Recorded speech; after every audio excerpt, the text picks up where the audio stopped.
It's a summer night in 2015. I can't sleep and I'm bored. I begin surfing the web, and as I delve into one YouTube rabbit hole after another, I stumble upon this. What's this incredible piece of music that's bringing tears to my eyes? I'm completely overwhelmed, and just like that, in a matter of minutes, I'm a changed man. I know from now on, I will have to dedicate my life to becoming a composer. Hello everybody, I hope you're doing well. Today we'll be having a look at that beautiful piece of music that changed my life, and we'll try to recreate it in Logic if we can.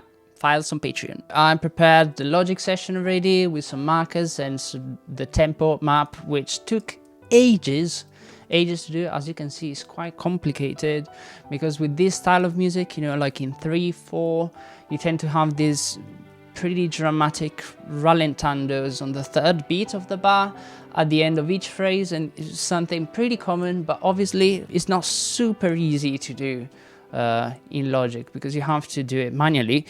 So let's have a listen to the first 4 bars of the piece.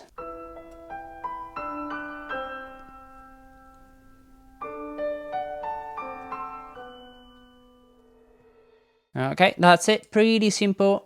We do 4 bars at the time, so it's literally just a piano. I'm gonna be recording that. And also something to be mentioned before we do that, yeah, is I already did a little bit of work in advance because I'm not a pianist and I wanna, I wanna make myself presentable, right? So I kind of just, played with some of the parts a little bit, tried to learn it a little bit loosely,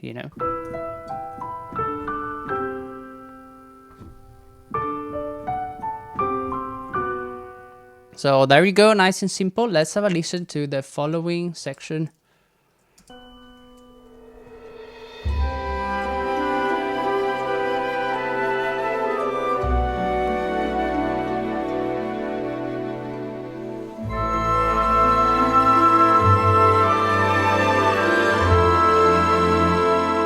So we basically have a descending bass line, right? Starting with a C major 7, going to B minor, then A minor 7, I think, then G as a passing chord, and then finally onto an F major 7 or F major, something like that.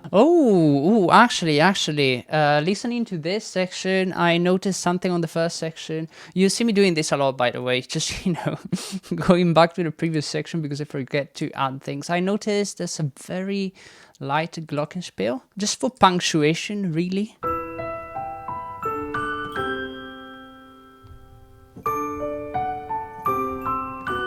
It's too loud. -25. So what was I doing? I think I'm gonna start with the harp, just to lay down the harmony, the foundation, and then we can add the rest of the parts.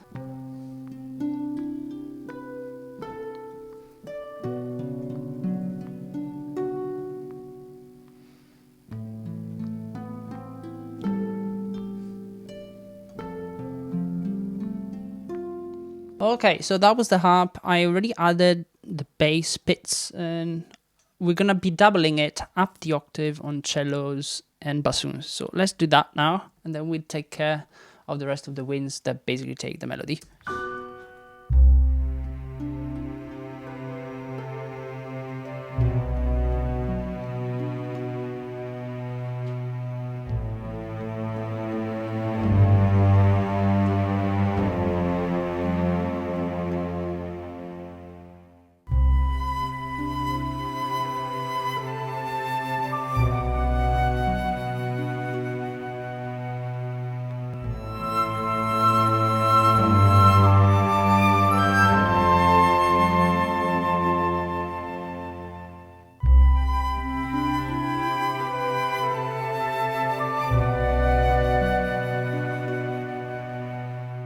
And the second clarinet should be doing some harmonies, I believe, just filling out the rest of the chord tones. So I'm just gonna edit that. Right, so on these few bars from, 13 until the end, we have oboes doubling the flutes at a lower octave. I wanna do the rest of the strings now. I think violin 1 and violin 2 and violas basically doing some block chords. Not super sure about the voicings on the second half, but we try.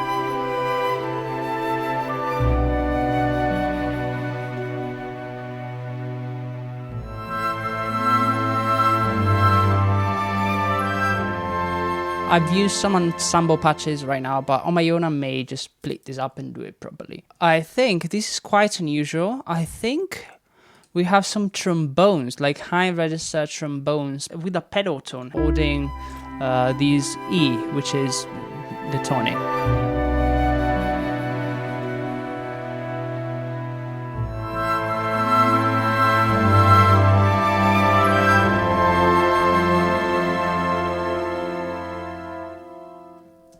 Okay, so this is pretty much it, I think. Now, from listening, I was listening for percussion. I think the harp actually doubles the woodwinds. So let's have a listen to the following section.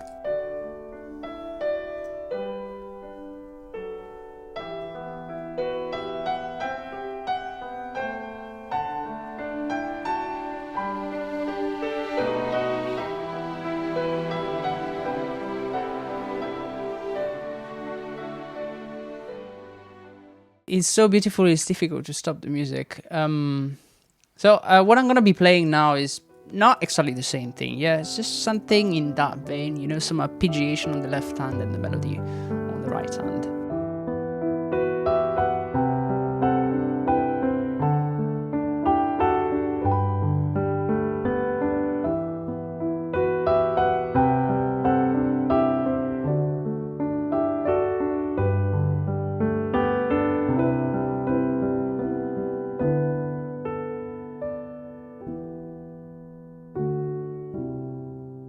I think this is about the best I can do without just, you know, having to learn this, to play this properly. I can still tweak it to make it feel more like an actual pianist played it.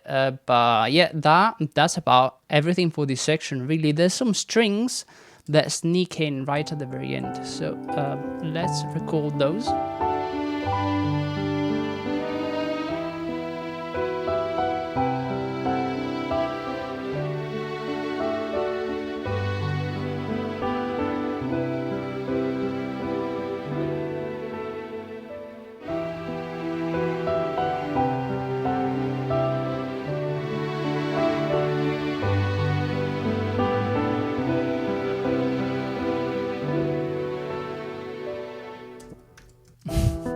I don't know. It's cool, but it's different. I feel like I'm taking too many liberties for this transcription, but I really like what I did. Let's move on, otherwise I'm gonna spend forever on this section alone, which is really simple.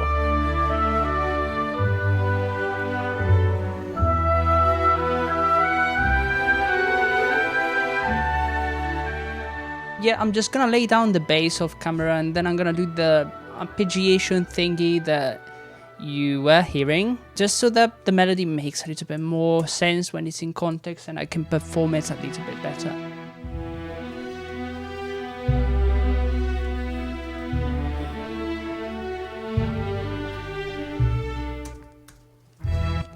Alright, and that just repeats. Okay, I'm just gonna add the melody and then we'll do the counter melodies next.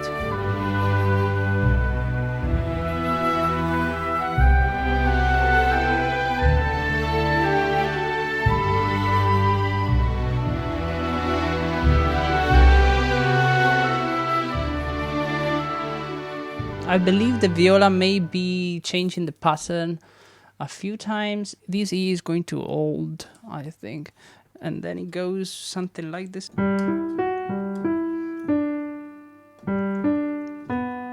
What I find weird about this section is that I don't really hear any chordal accompaniment. There's a couple more counter lines I want to double up, like the violas. Also, I want to use the clarinets to kind of reinforce the harmony. I believe that should be about everything. Yeah, I don't think there's any percussion. I'm just gonna take a break for today and continue tomorrow. Okay, I'm back. So let's have a listen to the following section. I think I have a feeling that this is gonna be pretty hard to do, as it always is when it comes to, you know, transitory kind of moments. So let's have a listen.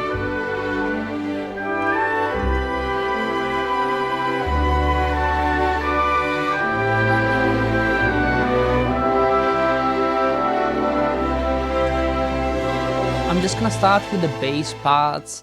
You don't need to see that, it's always, the harmony doesn't change pretty much. So I'm just gonna lay down as usual the basses, the cellos, bassoons, you know, everything that goes in the bass. I think the main idea continues on the woodwinds and then it gets passed on to the brass or the horn, something like that. I'm just gonna record that now and then we're gonna do the strings, which is a little bit more complex. I think I'm hearing some arpeggiation, some kind of texture lying underneath everything else.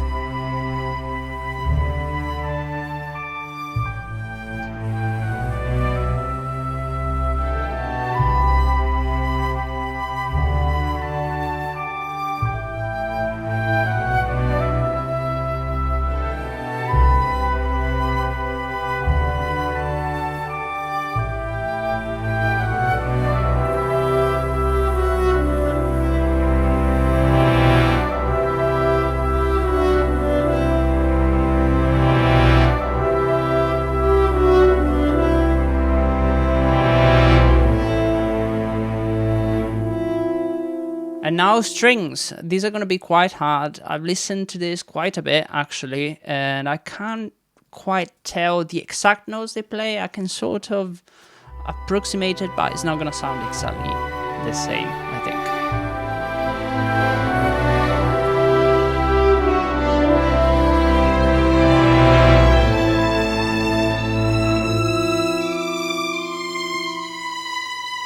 And now we should only be missing the viola.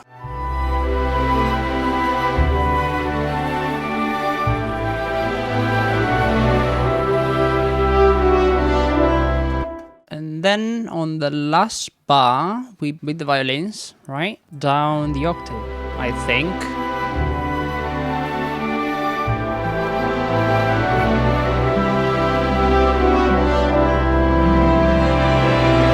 Cool, so that should be about everything for the build-up. I mean, it doesn't sound exactly the same. I believe I may have some different parts going on, or some of the balances are not quite right, but it's fine. Let's have a listen to what happens next.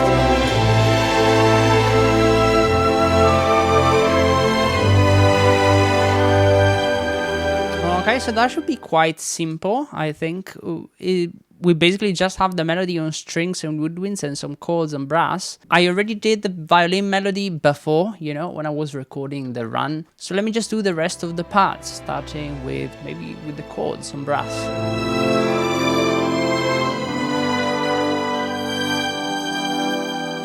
And now I'm just gonna finish the strings, which should be pretty easy, you know, basses and cellos in octaves and violas right above.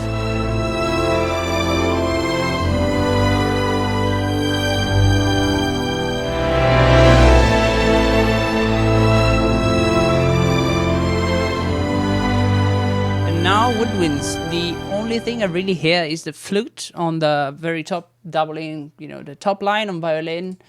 But probably, you know, for a big climactic moment like this, probably everybody's playing, so we're gonna be doing some doublings as well.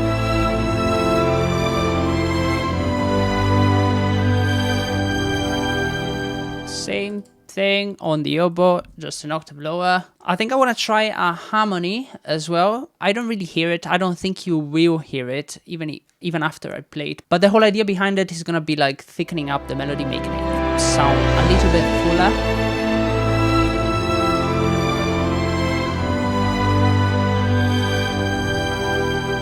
And basically, for the rest of the woodwinds, we could continue with the whole arpeggiation thing that we had before on the violas, just to give it a little bit of subtle movement, and I kind of like that idea.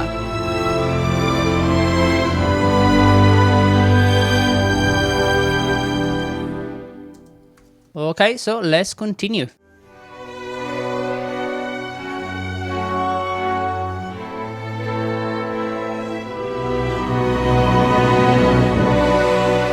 This seems pretty straightforward as well, you know, with a simple melody. on violin and some shorts in the background. So I'm just gonna start with the chords.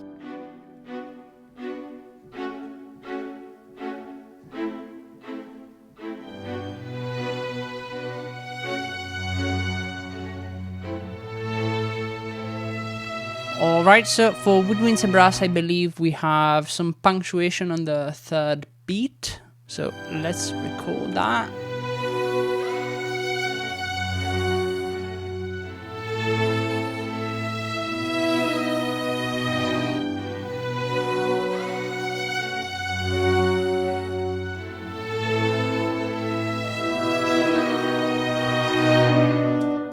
All that's left now is the swell on the very last bar, going into the following section, and that should be on brass and percussion, I think. So I'm just gonna record percussion very quickly now, and we'll do the brass as we record the following section, just to make the transition a little bit smoother. Great, so let's have a listen to what happens next.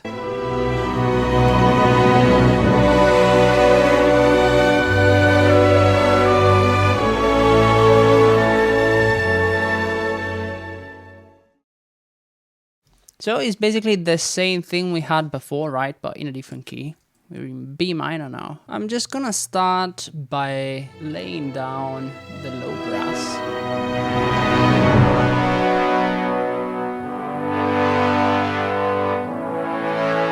And now I'm just going to do the strings. I think it's a little bit different from what we heard before. I think the melody is harmonized in between violin 1, 2, and violas, and cellos go higher up, and the basses, you know, just play the bass, you know, the root of the chords.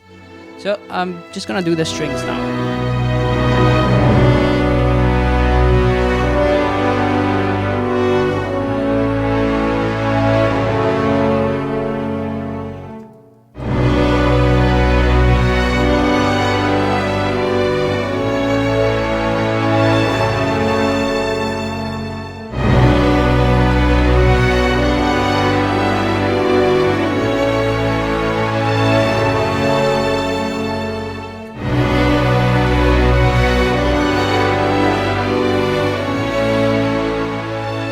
And the woodwinds, just like before, should just be doing some more doublings.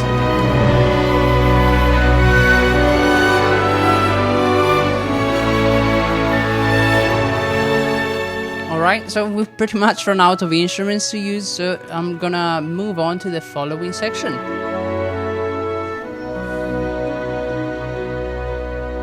Man, how nice is this?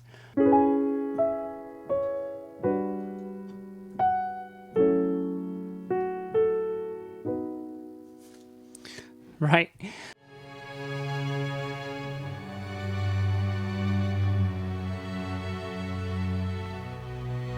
Let me just record the melody very quickly, and then the rest of the chords.